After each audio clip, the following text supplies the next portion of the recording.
नमस्कार, आप देख रहे हैं दिललनटॉप.com की खास पेशकश रखवाले और मैं हूं निखिल। पहली सुर्खी आज रखवाले में जुड़ी है ऑर्डिनेंस फैक्ट्री बोर्ड से। 85,000 कर्मचारियों वाले इस संगठन में कुछ कर्मचारी संगठनों ने चेतावनी दी है कि वो 12 अक्टूबर से हड़ताल पर जा सकते हैं। कर्मचारी संगठनों की मांग है कि सरकार ऑर्डिनेंस फैक्ट्रीज को एक कॉर्पोरेट एंटाइटी बनाने का फैसला वापस ले। भारत अगले महीने 2 वीआईपी बोइंग 777 विमानों की डिलीवरी के लिए तैयार है। इनका इस्तेमाल प्रधानमंत्री और राष्ट्रपति और देश के दूसरे वीआईपीज को विदेश यात्राओं पर ले जाने के लिए इस्तेमाल होगा। इससे पहले बोइंग 747 जेट्स का इस्तेमाल होता था, जिनको आपने देखा भी होगा, एयर इंडिया के वो जेट्स हैं।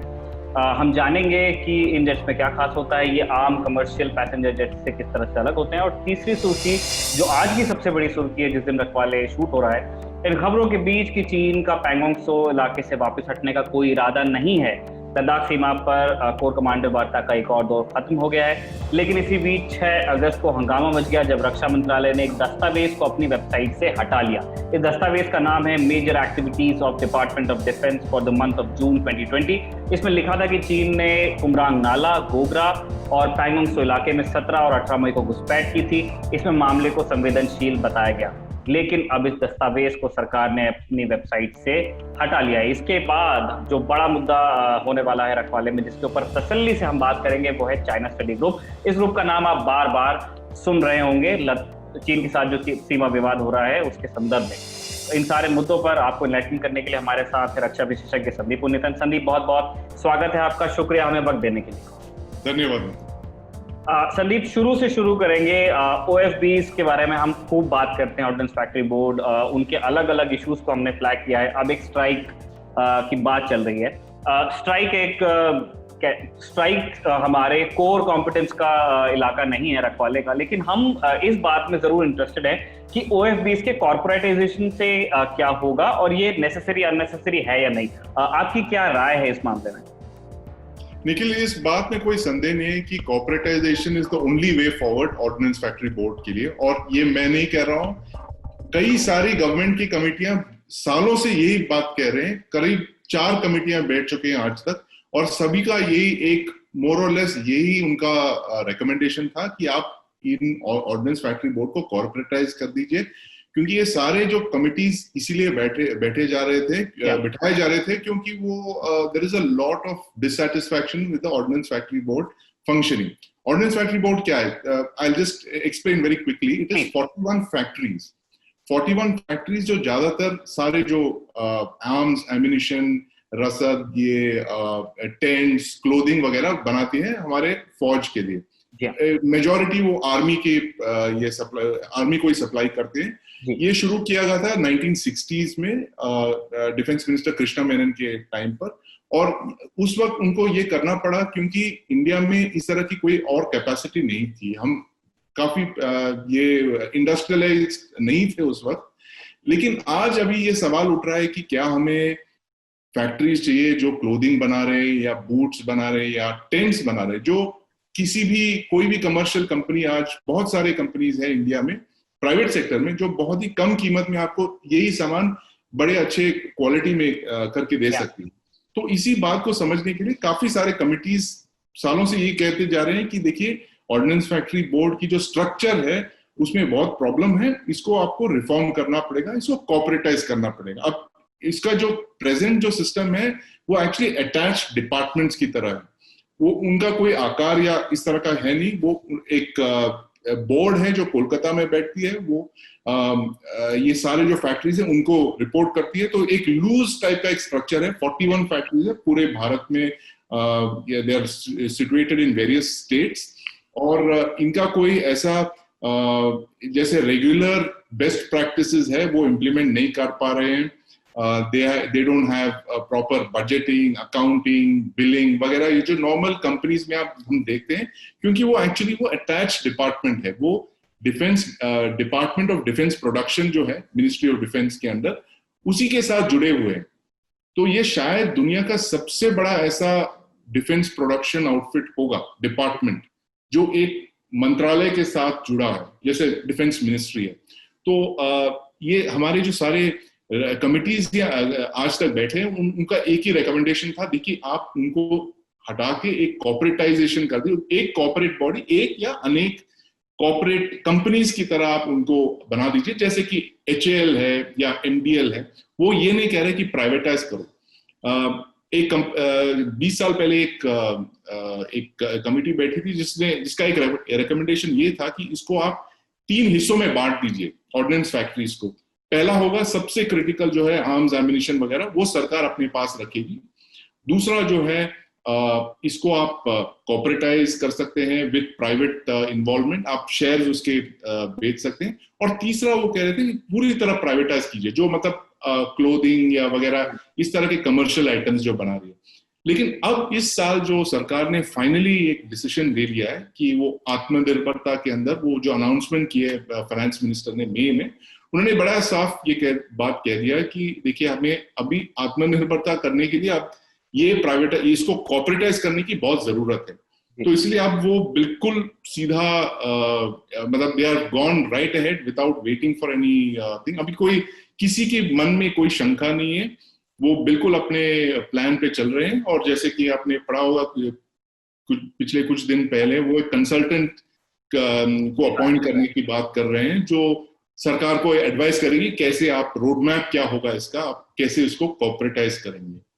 तो मतलब इसको लेके जैसे आपने कहा कि वो स्ट्राइक की धमकियां दे रहे हैं ऑर्डिनेंस फैक्ट्री यूनियंस, जो हर सरकार के मन में यही बात हमेशा जब भी वो कॉर्पोरेटाइजेशन की तरफ बढ़ती है तो यूनियंस जो है वो कहते हैं कि देखिए हम तो स्ट्राइक पे चले जाएंगे हम, और सब सरकार जो है डर जाते हैं स्ट्राइक का नाम सुन के।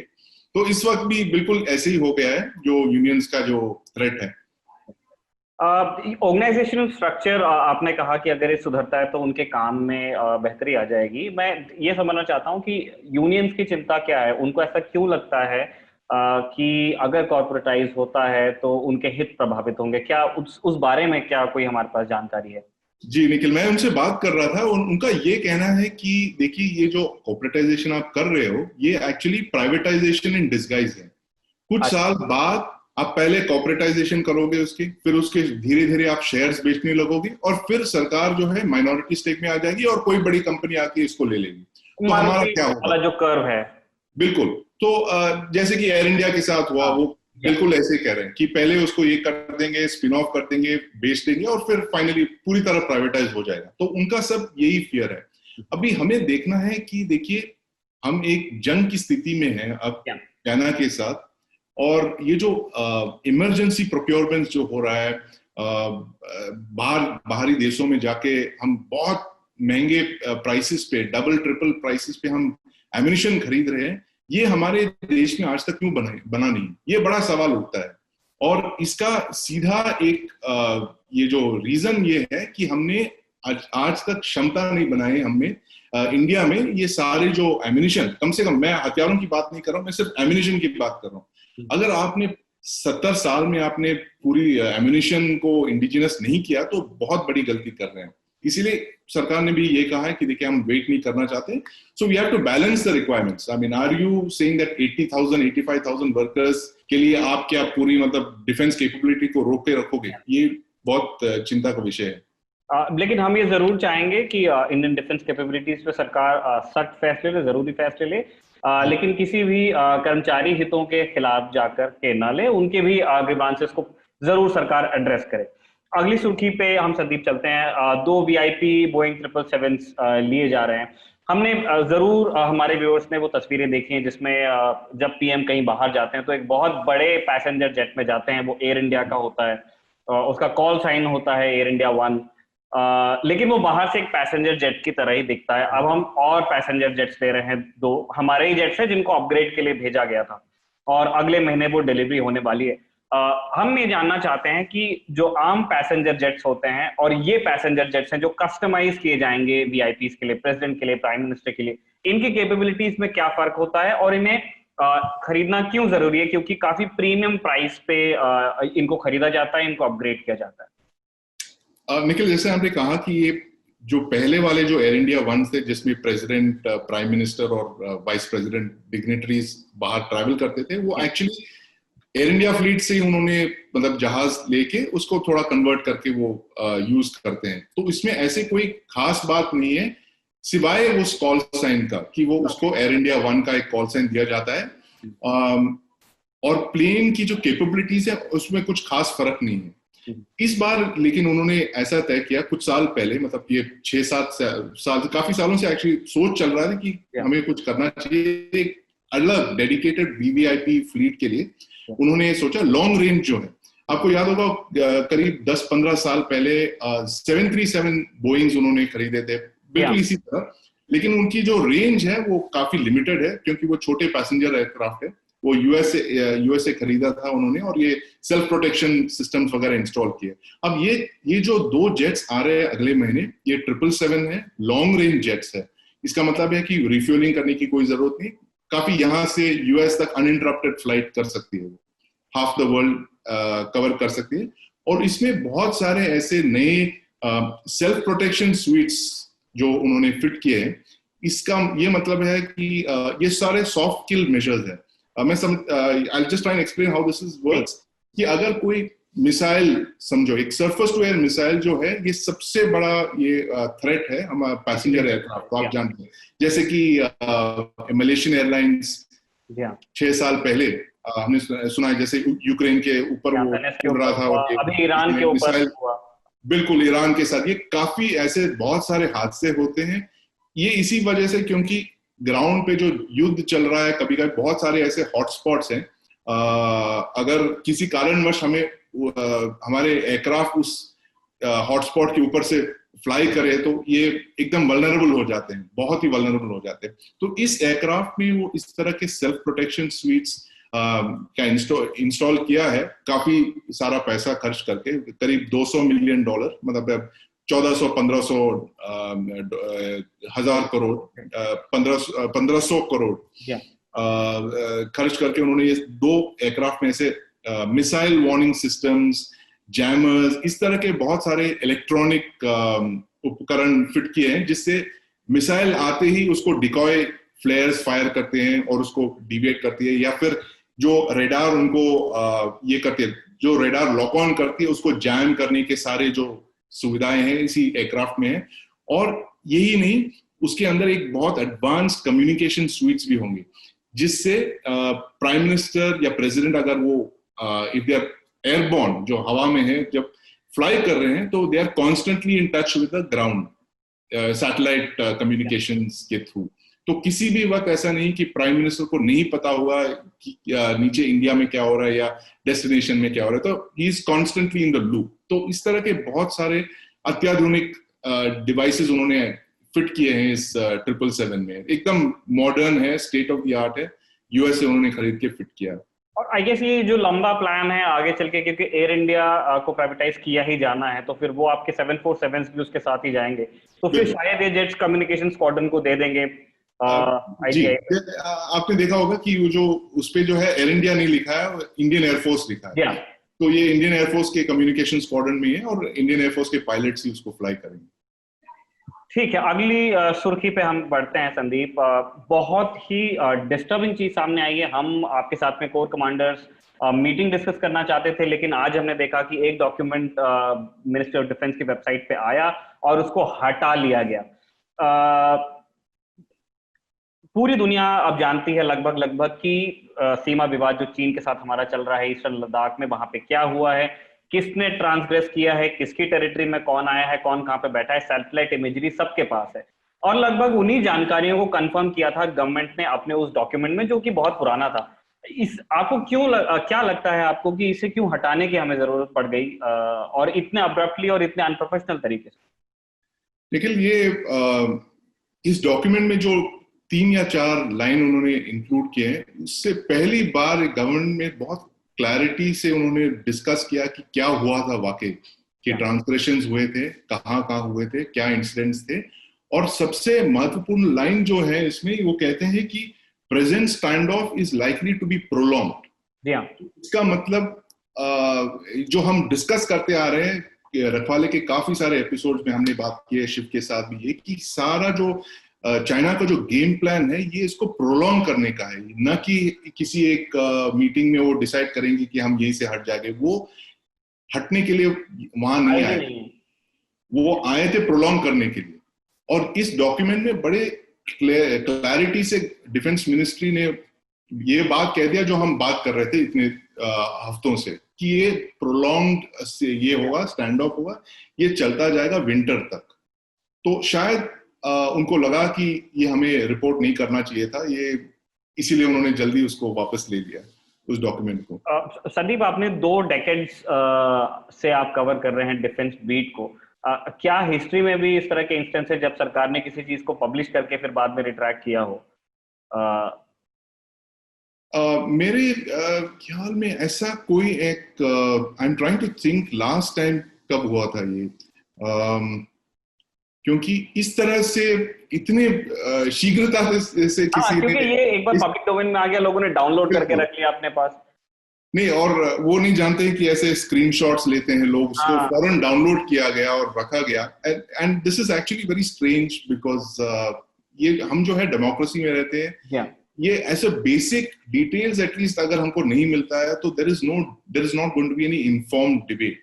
और ये दूसरी जो बात हम करते आ रहे हैं, लगातार रखवाले में डिस्कस करते आ रहे हैं, इस तरह इस पूरे स्टैंड ऑफ में सरकार की जो कम्युनिकेशन स्ट्रैटेजी है वो बहुत ही फ्लॉड है किसी तरह से। They are not able to communicate their line either to the public और टू द मीडिया। इसीलिए ये जो वैक्यूम उन्होंने क्रिएट किया था, बिल्कुल जैसे ये बालाकोट के बाद आपको याद है वो जब हमारे हवाई जहाज गिराया गया और पायलट को बंदी बनाया गया, उस वक्त भी इसी तरह की जो ये ब्लैकआउट तरह का एक मीडिया ब्लैकआउट हुआ था, बिल्कुल इसी तरह हो रहा है अब। हाँ, 7 घंटे में आपको ये नहीं पता चला था कि वो हेलीकॉप्टर क्रैश किया है बडगाम में या फिर वो जेट है, क्या है, किसका है, कैसे गिरा है। तो जब आप कोई ऐसे एक क्लियर लाइन नहीं देते हैं किसी को, तो फिर बहुत सारा स्पेकुलेशन आ जाता है। लोग मतलब जैसे कि आपने देखा कि आप बात कर रहे थे सैटेलाइट, बहुत सारे सैटेलाइट इमेजरी आ गई है जो मतलब पूरे गेम को अभी बदल दिया उन्होंने। आप अब ये नहीं कह सकते कि देखिए वो पीछे हट गए, लेकिन क्योंकि सैटेलाइट वाले आके बोले कि देखिए ये कमर्शियल सैटेलाइट है, इसने इतने बजे यहाँ पे पास किया और इससे हमें दिखता है साफ कि चाइनीज ट्रूप्स वहीं पे बैठे, तो कोई आप डिनाई भी नहीं कर सकते।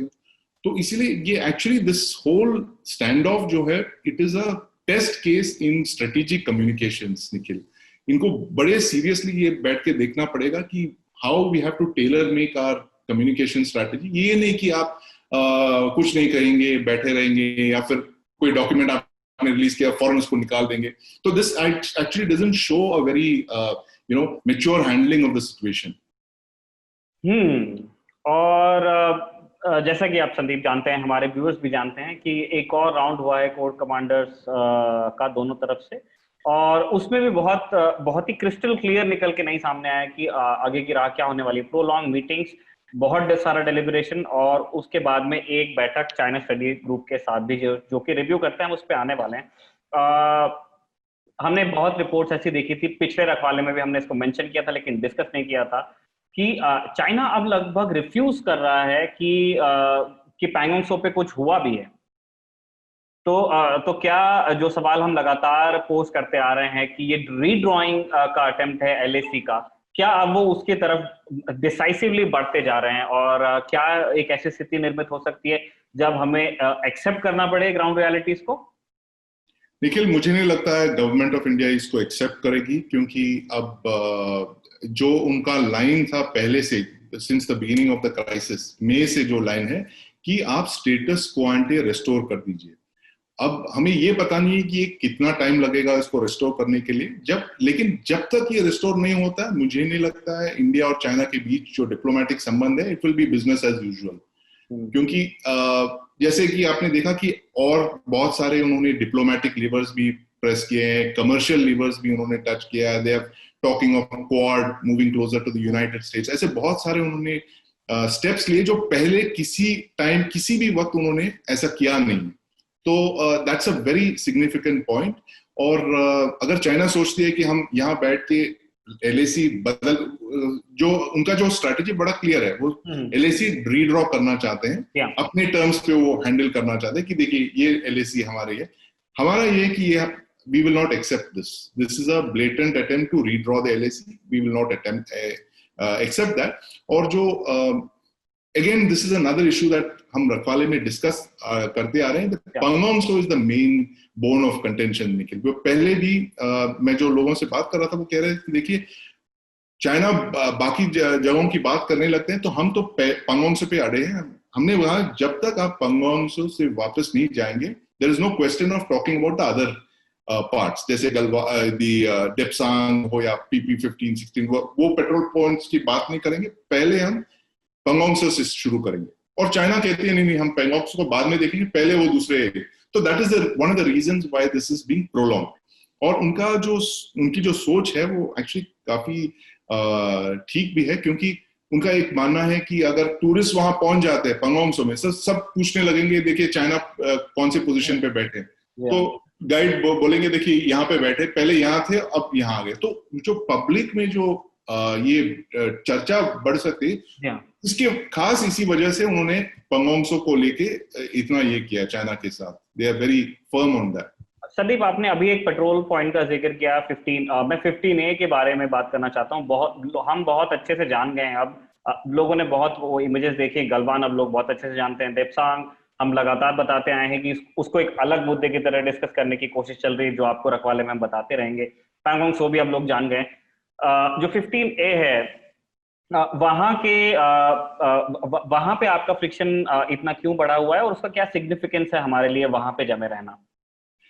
निखिल, ये सारे जो पेट्रोल पॉइंट्स जो है, अब अगर आप देखेंगे तो एक लाइन है. Basically it is that line that connects that road that goes from that DBO road जो है, it goes all the way up to Daulat Beg Oldi जो है नॉर्दर्न मोस्ट पोस्ट है. तो इसके सारे लग के जो सारे पेट्रोल पॉइंट्स हैं, गलवान भी एक वहां पे एक फ्लैश पॉइंट है.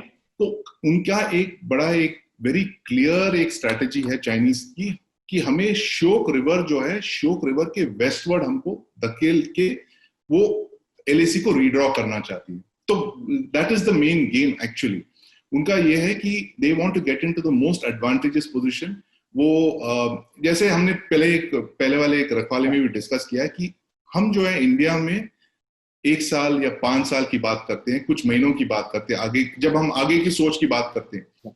चाइना 20, 30, 40 साल के आगे सोचती है.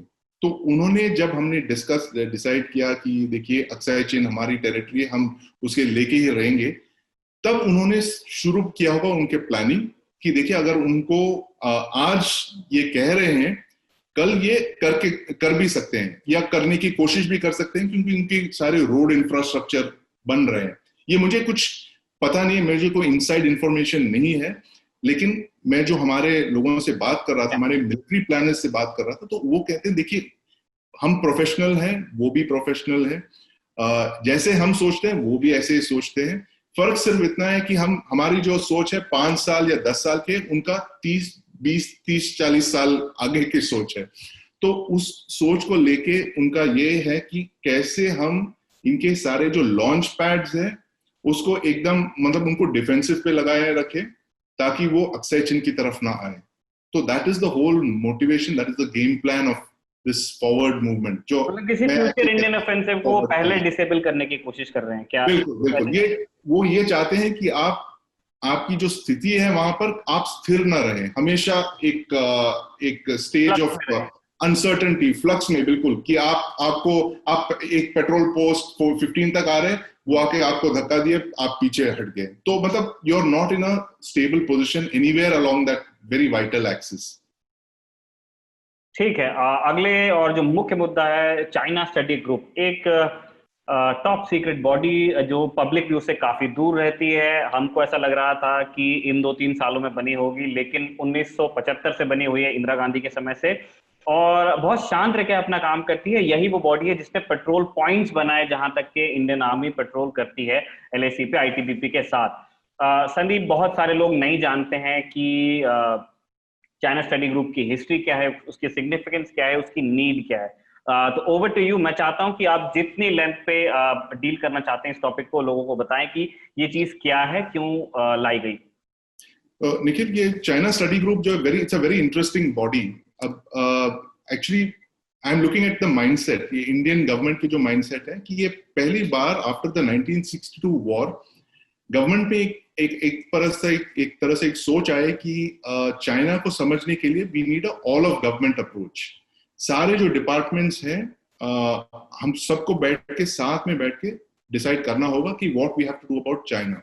और ये जैसे आपने कहा 1975 से शुरू किया मिसेस गांधी के गवर्नमेंट के टाइम से, और तब से चलता आ रहा है। This is it's basically inter secretarial एक ग्रुप है जो सारे it's the secretaries of all the departments, जो home ministry, defence ministry, cabinet secretariat, और सारे जो सर्विसेज आर्म फोर्सेस के वाइस चीफ्स, उन सब वो सारे इसके मेंबर्स हैं। और अब रिसेंटली जो रिकॉन्स्टिट्यूशन होता है, जब जैसे ही सरकार बदलती है या ऑफिशियल्स बदलते हैं, उनकी जो कॉम्पोजिशन भी उसमें भी इतने चेंजेस आते हैं। तो इस वक्त चाइना स्टडी ग्रुप के हेड हैं NSA श्री अजीत डोभाल, और उनके सुपरविजन में सारे कैबिनेट सेक्रेटरी, जैसे मैंने कहा, वो वाइस चीफ वगैरह बैठते हैं। और ये सबसे यूनिक एक एडवाइजरी बॉडी है जो गवर्नमेंट को एडवाइस करती है चाइना पे। और ये यूनिक इसीलिए है कि और हमारे पास कोई पाकिस्तान स्टडी ग्रुप नहीं है, कोई बांग्लादेश स्टडी ग्रुप नहीं है, कोई यूनाइटेड स्टेट्स स्टडी ग्रुप नहीं है, सिर्फ एक चाइना स्टडी ग्रुप है जो सरकार से ये कहती है कि देखिए चाइना के थ्रेट को हम कैसे हैंडल करें हमारे रिसोर्सेज के अंदर, गवर्नमेंट के अंदर। कि सब उनका सबसे बड़ा जो कंट्रीब्यूशन रहा है वो जो बॉर्डर रोड्स जो उन्होंने शुरू किया था 90s में, बात किया था उन्होंने, एक बहुत ही बढ़िया एक प्लान था। जब उन्होंने देखा कि चाइना की जो रोड बिल्डिंग प्रक्रिया शुरू हो गई थी तिब्बत प्लेटो पे, तब से उनको पता लगा कि देखिए कुछ साल आगे बढ़ के इनकी जो मिलिट्री कैपेबिलिटीज है बहुत हद तक इंप्रूव हो जाएंगे तिब्बत पे। तो वो 10 या 20 कितने भी डिविजन्स इस तरफ ये they can pump in all these divisions, तो ये एक खतरा बन सकता है हमारे। तो the China study group then recommended these roads, जो 73 critical strategic roads है। हमारा आपको याद होगा श्याम सरन जो हमारे फॉरेन सेक्रेटरी रहे थे, he was the head of that mission, और वो मतलब चप्पा चप्पा उन्होंने ये छान मारा था पूरे लाइन ऑफ एक्चुअल कंट्रोल का कि कहाँ उनको रोड बनाने थे। तो he is one of the few people who knows so much about the LAC, इसीलिए क्योंकि he was heading that particular mission in the China study group। और that is actually their biggest contribution। जो सारे roads हम बना रहे थे, DBO road की मैं बात कर रहा था, तो that is also part of the China study group road। and ये आगे चलती in another 2 or 3 years ये सारे जो 73 रोड्स उन्होंने recommend किए थे for mobilizing and moving our military, that will all be complete। so that is their biggest contribution। और ये एक तरह से एक एडवाइजरी ग्रुप है, सरकार से कहती है कि हमें क्या करना चाहिए था। For instance I can think of this latest जो हमने commercial measures लगाए on the banning Chinese apps, that is definitely something that could have come out of this study group। क्योंकि इसमें हर कोई present है, military भी है, एक secretaries भी है, bureaucrats है। It's a intersecretarial group and they can call people whenever they want। They can call people from industry, other arms of government। It's a good thing। The only इसकी जो lacuna मुझे समझ में आता है, I think the only problem with this is that it is not a permanent thing। It is dependent on the tenure based एक तरह से। सेक्रेटरीज का आप टेन्योर जानती है, सरकार में 2 साल रहते हैं और फिर चले जाते हैं। वाइस चीफ का भी उतना ही है, 1 साल 2 साल। It is not a permanent body.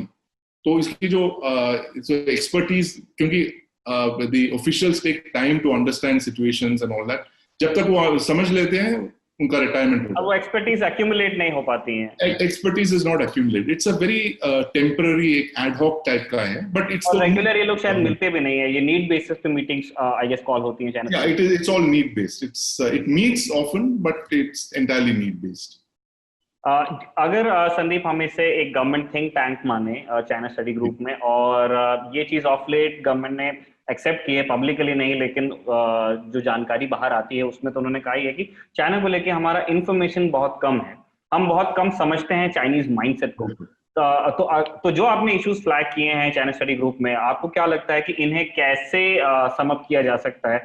क्या वो तरीका हो सकता है जिससे हम चाइना की एक बेहतर अंडरस्टैंडिंग पैदा करें? चाइना स्टडी ग्रुप के अंदर भी हो सकता है, या एक दूसरे ऑल्टरनेटिव बॉडी को आप इमेजिन करते हैं इस पूरी सिचुएशन को, इस पूरी समझ को पैदा करने के लिए जो चीन के साथ हमारी स्थिति है?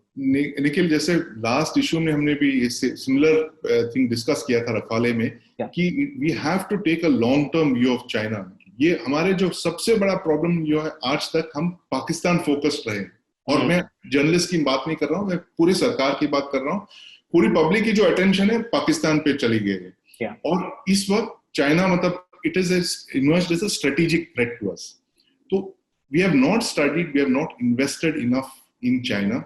हमारे पास एक्सपर्ट्स बहुत ही कम हैं जो चाइना को समझते हैं, या लैंग्वेज को तो दूर की बात है, वो जो चाइना को रियली समझते हैं, मतलब 20-30 साल तक जो रह के वहां पे who have traveled, who understood the thing, we have not been able to build that kind of capability. मैं ये नहीं कर रहा हूँ कि we are the only ones, बहुत सारे देश अभी यही बात कर रहे हैं। देखिए, हमने चाइना को समझने की कोशिश नहीं की, क्योंकि it has now become a threat to so many countries. और एक बहुत ही यूनिक टाइप किस्म का थ्रेट है कि ये जो हमारे जो सबसे बड़ा ट्रेडिंग पार्टनर भी है, so it is, you know, our fate, economic fate is almost interlinked with that. हमको पता ही नहीं था कि किसी वक्त ऐसा भी स्थिति आ सकती है जब we'll be in a military confrontation with them, or and your entire economic thing is connected with them. So इसलिए we have not invested enough capital in understanding China, or it is time that we set up dedicated think tanks, एक नहीं बहुत सारे think tanks, encourage the study of China. क्योंकि जो इस stand of का सबसे बड़ी जो गलती हमने की है, we have not studied the Chinese mind, we have not studied their intention. हमको सिर्फ लगा कि देखिए वो आए, महाबलीपुरम आए, शी जिनपिंग आए, मतलब सिविलियन क्लोथ्स में आ गए, हमको बड़ा अच्छा लगा, वो स्माइल किया उन्होंने, फिर हमारे प्रधानमंत्री गए वुहान, तो हम तो बहुत सारे दिखावे में फंस गए without realizing the Chinese mind जो है, जैसे मैं कह रहा था कि they work for 30, 40, 50 years, उनके गोल्स बड़े सिंपल है, और ये कोई स्टेट सीक्रेट या कुछ नहीं है। उन्होंने अपने सारे जो लिटरेचर में कहा है कि बाय 2049 उनको सुपर पावर बनना है किसी भी तरह। पहले वो यूएस के साथ compete करेंगे और उसके बाद वो नंबर 1 बन जाएंगे। और ये एक कंट्री है जिसके साथ हमारे 4000 किलोमीटर लगभग disputed boundary है, और वो हमें किसी भी they can pressurize us anywhere along that border. So it is all the more important that we study the Chinese. तो एक wake up call, जब तक हम Chinese को, because they are, जैसे मैं कहा कि they are a strategic threat to us. बहुत सालों तक हम पाकिस्तान पे फोकस करते हैं, जो एक actually it's a much smaller threat. It is not a strategic threat to us. अगर आप न्यूक्लियर वेपन्स की बात निकाल दोगे पाकिस्तान से, Pakistan is not a strategic threat, it's not a competitor to us, but इधर एक कंट्री है जिसके साथ हम 4000 किलोमीटर की डिस्प्यूटेड बाउंड्री रखते हैं, और it is a strategic competitor to us, जो हमें वो ऐसे कहते नहीं है, लेकिन उनके सारे इंडिकेशन से हमें ये पता लगता है कि वो नहीं चाहते हैं कि इंडिया जो है साउथ एशिया से बाहर निकल आए। वो हमें मतलब दबा के रखना चाहती है साउथ एशिया में, इसीलिए शायद उन्होंने पाकिस्तान को इतने हथियार दिए, न्यूक्लियर वेपन्स भी दिए, ऐसे बात चल रहा है। ठीक इसी तरह उन्होंने नॉर्थ कोरिया को भी ऐसे पेट्रोनाइज करके रखा है, क्योंकि नॉर्थ कोरिया को एनकरेज करने से आपने दो आपके एडवर्सरीज, जापान और साउथ कोरिया को बांध के रखा है। तो उनकी जो स्ट्रैटेजी है, ये हमें समझने की बहुत बहुत जरूरत है। Nikhil, please correct me if I am wrong Sandeep, मुझे ऐसा लगता है कि कम से कम पहला टेन्योर जो है इस गवर्नमेंट का एक काफी बिनाइन अंडरस्टैंडिंग के साथ निकल गया चाइना की, जिसकी बात आप भी कर रहे थे कि हम शायद पर्सन टू पर्सन डिप्लोमेसी पे कुछ ज्यादा हम रिलाई करके, और हमने रियलाइज नहीं किया कि जो चीज अभी बहुत अच्छी लग रही है उसका आकार आगे चल के कुछ हो सकता है। ये आपने बहुत सही कहा निखिल, और कुछ दिन पहले मैं एक जनरल से बात कर रहा था, ये लाइट टैंक की जो प्रपोजल है, जी हाँ, अब I know it is too narrow focus, लेकिन ऐसे बहुत सारे चीजें हैं जिसको आप देख के बता सकते हैं कि हाउ द मिलिट्री थिंकर्स की जो थिंकिंग है क्या कर रहे हैं। उनका ये कहना था कि लाइट टैंक की जो रिक्वायरमेंट है वो एक्चुअली 2027 में प्रोक्योर करना चाहते हैं, काफी साल बाद। उनको ये नहीं लगा कि इसकी रिक्वायरमेंट है अब आज पड़ जाएगी। तो it is very clear that they knew that China is a threat. जो हमारे सारे मिलिट्री प्लानर्स हैं हमसे ये कहते हैं कि देखिए हमको सब पता है China is a threat, it's a strategic threat.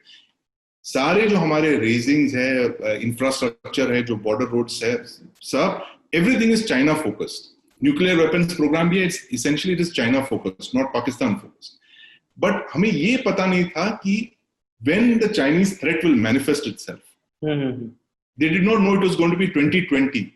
उनको शायद लगा कि नहीं कुछ 5 साल बाद हुआ या 7 साल बाद हुआ, 8 साल बाद है, क्योंकि they have not studied Xi Jinping. That is गलती नंबर 2. पहले आपने चाइनीज को नहीं स्टडी किया, और दूसरा जो है आपने प्रेसिडेंट शी जिनपिंग को स्टडी नहीं किया, जो चाइना का सबसे पावरफुल लीडर है माओ से तुंग के बाद. चाइना के 3 मेजर लीडर्स हैं आफ्टर उनकी 1949 के बाद. पहला तो है माओ से तुंग जो प्रेसिडेंट फॉर लाइफ थे, उसके बाद डेंग जियाओपिंग, और फिर तीसरे हैं शी जिनपिंग. हमें ये लगा, हमने सिर्फ शी जिनपिंग को उनकी जो सिविलियन कॉस्ट्यूम में देखा है और सबको लगा ये मतलब काफी बिनाइन लगते हैं. तो हम बात कर रहे थे जो डिप्लोमेसी में बहुत अच्छे लगते हैं वो, मतलब बहुत ही अच्छी स्माइल है उनकी.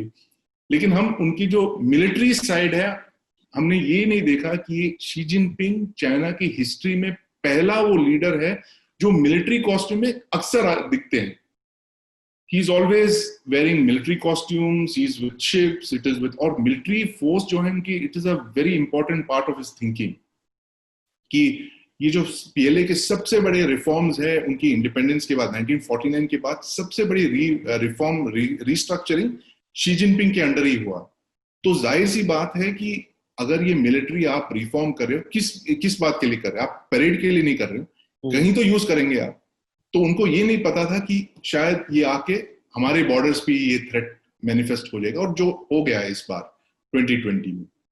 और वो उसको काफी विजिबल भी रखते हैं, परेड कल्चर वो वापस लेके आ गए. मतलब हमको लगता था रशियंस हैं, ईस्ट यूरोप की जो कंट्रीज हैं वहां परेड होती है और हमारे यहाँ भी होती है, लेकिन कितने मैसिव स्केल पे वो लोग परेड ऑर्गेनाइज करते हैं. अब हर साल बड़ी बड़ी बड़ी होते जा रही है. और शायद, और हमने वही लाइट टैंक्स देख लिए थे, लेकिन हमने शायद सोचा नहीं था कि एक साल में हमको लद्दाख में दिखेंगे. बिल्कुल, जो परेड्स तो एक बात है, और दूसरी जो एक्सरसाइजेस वो पहले, जैसे मैं कह रहा था कि पहले प्रेसिडेंट है जो जाके फ्लीट को इंस्पेक्ट करते हैं, मिलिट्री परेड्स इंस्पेक्ट करते हैं. तो ये उनकी मानसिकता को दिखाती है कि he is a military man. Essentially he sees the military as a very important part of his thing. पहले कोई चाइनीज प्रीमियर, माओ से उनके बाद कोई चाइनीज प्रीमियर इस तरह से मिलिट्री के साथ कभी दिखे नहीं. डेंग जियाओपिंग भी नहीं. डेंग जियाओपिंग ज्यादातर वो मॉडर्नाइजर थे, बहुत ही सक्सेसफुल लीडर थे. चाइना की जो ट्रांसफॉर्मेशन के पीछे उन्हीं का हाथ है. वो actually he is the father of modern China. लेकिन वो भी मिलिट्री के साथ इतने ओपनली नहीं दिखते थे जिस तरह से शी जिनपिंग दिखते. और अब जब हम बैठ के मिलिट्री प्लानर्स से बात करते तो तब वो अब कह रहे हैं कि देखिए अब हमें लग रहा है कि क्यों 2013 के बाद सारे जो इंकर्जन्स हैं they have become more aggressive. बहुत सारे इंकर्जन्स होने लगे हैं. The इंकर्जन्स have become longer. पहले जो थोड़े दिन के लिए खड़े रहते थे वहां पर, फिर अब वो तो टेंट है, बेलिजरेंट हो गए हैं. ये सारे जो अभी वो लिंक करे, बैकवर्ड वो प्लान करे, देख रहे कि अरे ये शी जिनपिंग के आने के बाद ही शुरू हो गया. So that is how now we are realizing कि ये जो इंटेलिजेंस फेलियर की बात कर रहे हैं, it is actually a failure of perception. हमने ये परसेप्शन हमने बिल्ड नहीं किया कि Xi Jinping will actually transform India China relations in a way that we never imagined, जो उन्होंने किया है इस साल. ठीक है, going back to China study group, क्या ये कहना ठीक होगा कि हमें चाइना स्टडी ग्रुप चाहिए लेकिन एक ज्यादा परमानेंट सेटिंग में? बिल्कुल, there is no doubt about it, Nikhil. You cannot have a temporary ad hoc body of advisors. जो सारे जो they are all secretaries, they are involved in other things. As it is, जो government में है at the very top, जहां पे आपको experts की जरूरत है, it is like a pyramid. जो जहां पे एक्सपर्ट्स की जरूरत है बहुत कम लोग हैं. जो लोअर लेवल्स पे सरकार जो है ब्लोटेड है, और ऊपर it is absolutely. Foreign service में 1000 फॉरेन डिप्लोमेट्स हैं आपके. पूरी जो न्यूजीलैंड के बराबर आपकी डिप्लोमेट कोर है. आप सोच सकते हैं कैसे इंडिया जैसे एक large country like us, one of the largest economies in the world, top 5 economies में we have just 1000 diplomats. So this mismatch they have to correct urgently. China Study Group type की जो है, they need to get a permanent body that will only look at this kind of thing within the government only, with experts हर चीज के thing, because जैसे मैं कह रहा था कि it is a strategic threat to us. जब तक शी जिनपिंग वहां रहेंगे, we will face an existential crisis with China. और आपने 1000 का आंकड़ा लिया, मुझको याद आ गया फरीद जकारिया ने रिसेंटली द प्रिंट के साथ इंटरव्यू दिया है शेखर गुप्ता को. उसमें वो बता रहे हैं कि सिर्फ WTO का जो मिशन है चाइना का, उसमें 1000 डिप्लोमेट्स हैं उनके पास में, जितना हमारा टोटल साइज आप संदीप बता रहे हैं. तो इससे आपको एक स्केल का आइडिया मिलेगा कि एक मिशन, एक इंटरनेशनल बॉडी के एक मिशन में उन्होंने 1000 लोग लगा के रखे हैं. तो उनका जो उनकी थिंकिंग है वो कितनी बड़ी है, और वो उसको किस स्केल पे एक्सरसाइज करने के लिए तैयार है. अब सम अप करने का वक्त आ गया है. अब हम दर्शकों के सवाल लेंगे संदीप. 3 सवाल हमने छांटे हुए हैं उन लोगों के जो आप लोगों से पूछना चाहते हैं. पहला सवाल प्रणव झा का है. प्रणव ने कहा है कि arm forces special operations division के बारे में वो जानना चाहते हैं. निखिल, ये AFSOD जो है, arms forces special operations division, ये लास्ट ईयर कॉन्स्टिट्यूट किया गया. It's a very long pending requirement. जो three special departments that they have set up. Earlier वो उसको कमांड्स कहते थे. Now it is become departments headed by major general, rear admiral and air vice marshal. तो arm forces special operations division इस तरह के एक, it is division which will integrate the three services, तीनों services के special forces expertise को integrate करके out of area contingencies के लिए, not within the country. मैं एक hypothetical situation देता हूँ आपको. जैसे मालदीव्स में अगर सोचिए कोई कू हो जाए, या बांग्लादेश में ऐसे कू है जो हमारी तरफ बहुत फ्रेंडली, अच्छे रिश्ते रखते हैं, जो वहां पे अगर कू हो जाए और हमें इंटरवीन करने की जरूरत पड़े, तो which is the force that you will send in very quickly, that will be the AFSOD. So they are supposed to build up all these special expertise कि अगर हमको intervene करना हो दूर कहीं out of Indian borders, how do you do that, वगैरह वगैरह. So that is one of the, it's a very important body. जैसे कि हमारे जो responsibilities increase होते जा रहे हैं with our growing economy next couple of years, इसकी अभी जो उन्होंने नींव रखी है, it will become a much bigger body. So in the next 10-20 years. So right now it is बहुत ही छोटा एक division. It sits in Agra. It is not as much, उतनी infrastructure नहीं है उनके पास, लेकिन ये बिल्कुल शुरुआत है. और मुझे लगता है जब ये थिएटराइजेशन हो जाएगा, ये कमांड्स के जो रिफॉर्म्स की बात कर रहे थे, CTS, that time this will actually take a very major role. Right now it's not very important because जो तीनों सर्विसेज है इतने they are so compartmentalized, army, navy or air force, and this is a agency that is a little out of this system. वो joint services के under आती है, under the chief of defense staff. So that's why it will take a little time for it. It will take some years. मुझे लगता है कि 5-6 साल और लगेंगे उसको पूरी तरह establish करने में. ठीक बात है.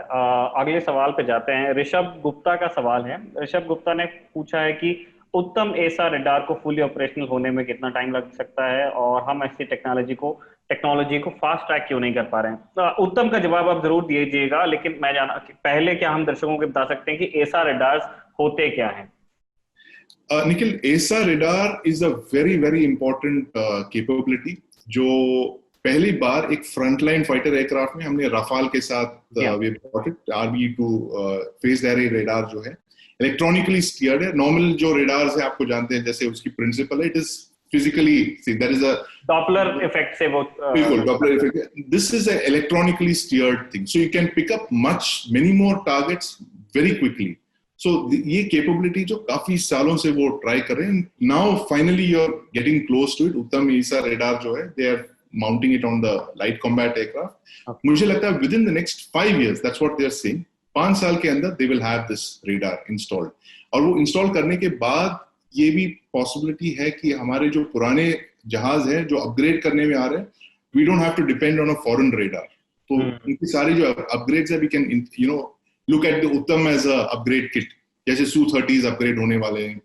और Su-30s के एक बड़े ड्रॉबैक्स में गिना जाता है कि उसमें ऐसा, मतलब हमारे पास कुछ Su-30s हैं, लेकिन सब में हमारे पास में ऐसा पूरी फ्लीट में नहीं. क्या ये मार्क 2 के साथ कोइंसाइड करेगा इसका डेवलपमेंट तेजस के? सॉरी, किसके साथ? क्या ये जो तेजस मार्क 2 के डेवलपमेंट के साथ आने की संभावना है इसकी? या फिर हम इसी I think you will see it in the Mark 1A itself. Okay Yeah, 1A already it is at an advanced stage. To 2022-23 the first prototype will fly. Hopefully it will happen within the Mark 1A. 1A is एक 83 plane run है, तो उसी के अंदर आपको मिल जाएगा पहले जो AESA radar. But then it is again like it's a building block. आप उस पे build करेंगे, you have your Mark 2, LCA Mark 2 or for AMCA and all. It's very important capability. It's very finally that we have got so close to it. ठीक है। और मतलब जो संदीप कह रहे थे उसी को थोड़ा मैं बता दूं कि आप एक बार रडार, आप अपना प्लेन बनाएंगे, आप अपना रडार उस पर लगाएंगे, यूज करेंगे, पायलट फीडबैक देंगे और फिर उसको दोबारा इंजीनियर किया जाएगा, तो उस प्रोसेस में टाइम लगता है। लेकिन जैसा संदीप आपको बता रहे हैं कि 5 साल में आप तो एसा को हवा में उड़ते हुए महसूस कर सकेंगे, देख तो नहीं पाएंगे। तीसरा सवाल है सचिन यादव का, और सचिन का सवाल मैंने थोड़ा ढूंढा तब मुझे मिला कि एक ढंग का सवाल मैं पूछना चाहता हूँ। इन्होंने पूछा है कि इंडियन एयरफोर्स सुसाइड ड्रोन्स में इन्वेस्ट क्यों नहीं करती है, या अनमैन्ड कॉम्बैट एरियल व्हीकल्स जो UCAVs हैं उनमें इन्वेस्ट नहीं करती। उसके बाद उन्होंने कुछ क्वालिटीज गिनवा दी हैं उसकी, और वो कह रहे हैं कि IAF क्या इनको कभी टेररिस्ट के खिलाफ इस्तेमाल कर सकती है, और क्या DRDO इसको लेकर के कोई डेवलपमेंट कर रहा है। कामिकाजे टेक्निक बहुत पुरानी हो गई, लेकिन वो आइडिया पुराना नहीं पड़ा है। संदीप, क्या जवाब होगा सचिन के लिए हमारे पास? निखिल, इंडियन एयरफोर्स के पास ऑलरेडी है ये कामिकाजे ड्रोन्स, उसको हरॉप कहते हैं, वो इजराइल से इंपोर्ट किया कुछ साल पहले। ये जो कामिकाजे ड्रोन है, इट्स बेसिकली, इसको लॉइटरिंग अटैक म्यूनिशंस भी कहते हैं, LAM, जो it's like a bomb that is flying, that is looking for a target, और जैसे आप टारगेट देखते हैं तो you can guide it straight away on to that. तो that capability is already there the air force. बस वो चाहते हैं कि इसको इंडिजिनाइज किया जाए, और इसीलिए there is a very interesting project on currently between the air force and the private sector. बहुत सारे प्राइवेट सेक्टर कंपनीज को उन्होंने इनवाइट किया है। एक मेहर बाबा कॉन्टेस्ट करके है, काफी महीनों से चल रहा है। It is now in the final legs. In the next couple of months I think we will see a breakthrough in this. उनका ये सबसे बड़ा फोकस एरिया जो है is swarm drone technology जो है, ये kamikaze drone is part of that, क्योंकि वो they literally see this as the future of warfare. So we will very soon have this technology in the Air Force in the next maybe 1 or 2 years. Indigenous की बात कर रहा हूँ, imported तो है ही, but they're looking at indigenous options within the Air Force. I know Sandeep, ये अपने आप में एक टॉपिक हो जाएगा अगर हम आपको कामिकाजे पे थोड़ा सा और पुश करेंगे, बट स्टिल सिंस आपने एक बहुत आसानी से, बहुत लूसिड तरीके से हमारे व्यूअर्स को बताया कि एक ये फ्लोटिंग बॉम्ब है जो उड़ रहा है, जो हमारे पास अभी कैपेबिलिटी, मतलब क्या आप थोड़ा और समझा सकते हैं कि वो कितनी देर तक के उड़ सकता है, उसका क्या रेंज होता है, कैसे उसको आप टारगेट फीड करते हो उसका? It is exactly, Nikhil, just exactly like एक UAV की तरह है। फर्क सिर्फ इतना है कि ये UAV जो है रिट्रीवेबल है, रीयूजेबल है, और ये जो कामिकाजे ड्रोन है, वन वे बॉम्ब है, जैसे it's a flying bomb. It has a orbiting capability, I think कुछ घंटों के लिए है। It has 1 or 2 hours, it can fly around looking for a target. और ये I can give you a scenario of that कि अगर कोई व्हीकल आ रही हो, आपको पता है कि it's going to pass over here, that you can actually lay an ambush using this. That Harop can be circling the thing, and जब वो target आती है, it can go and attack that target. So it काफी हद तक it gives a lot of flexibility also to the Air Force. कि missile का जो है, it is you have to have the target. आपको बिल्कुल it is lock and load, and then you have to fire the thing. Whereas इसमें जो है you get a lot of time. आपको वक्त मिलता है. You can scan the area using your other platforms, UAVs, satellites, वगैरह. You can look for the target and then you can direct this munition onto that. So that way बहुत सारा flexibility है. बहुत सारे platforms नहीं, बहुत limited numbers हैं, और अभी fast track procurement के अंदर they are getting some more of these. I don't know the numbers, but they are there. So useful capability. I guess क्या इसमें कोई कॉस्ट फैक्टर भी होता है संदीप, कि सिंस मिसाइल्स काफी कॉस्टली होती हैं, क्या वैसा भी कुछ है? It is, I don't know the exact cost, Nikhil, but it's in the few $1 million. It's not a cheap capability. It is a very expensive missile. आप उतना समझ सकते हैं. It is a very expensive missile. It's a very expensive guided missile. Okay. और it comes from Israel, जो it's almost Israel is the number one drone makers in the world, almost. Americans के बाद, actually Americans are the best, they make the best combat drones. Israelis उनके बाद जो है, जो सारे reconnaissance drones हैं, वो उनके masters हैं. So it comes from there, it's imported, it's not cheap. ठीक है. और क्या इंडियन ड्रोन प्रोग्राम को हम थोड़ा भी आगे बढ़ते हुए देखने वाले हैं? बहुत लंबे टाइम से, मतलब 2-3 साल से तो हम पढ़ ही रहे हैं कि प्रेडेटर्स खरीदने की बात चल रही है. क्या ऑन ग्राउंड कुछ भी हुआ है? ऑन पेपर क्या कुछ भी आया है? There are Nikhil, बहुत सारे companies हैं which are collaborating, which have partnerships with foreign companies and all that, with Israeli companies, and so it's really important. ये ऐसा नहीं है, this is not a capability, it's a cold start आप कर देंगे, overnight you will get the capability. You have to go through a small process of investing money, resources, talent, joint ventures. This is again something that कोई आपको ऐसे over the top, over the counter देगा नहीं. Because these are all very, very priced technologies, जो people will not part with very easily. So you will have to be very late in the game. We have been operating drones more than 20 years.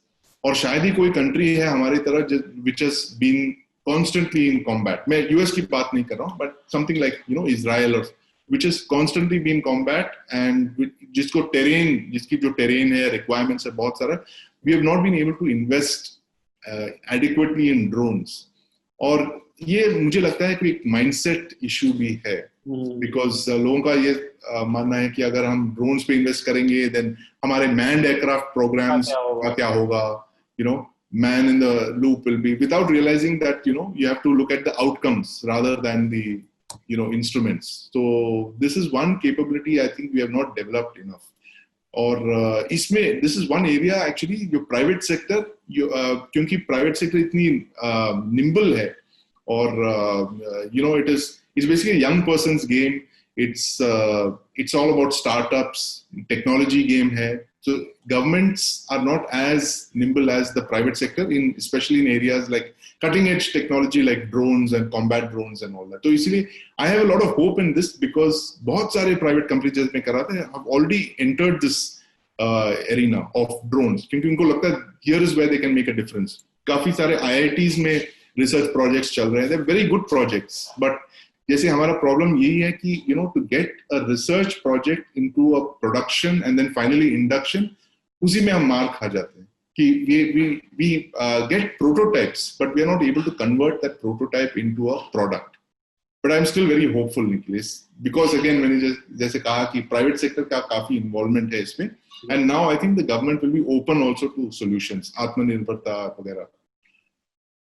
चलिए, इसी hopeful note में आज का रखवाले conclude करते हैं. शुक्रिया संदीप आपका, आपने वक्त दिया, और शुक्रिया हमारे दर्शकों का भी जिन्होंने रखवाले की ये किस्त देखी. बहुत बहुत धन्यवाद. धन्यवाद.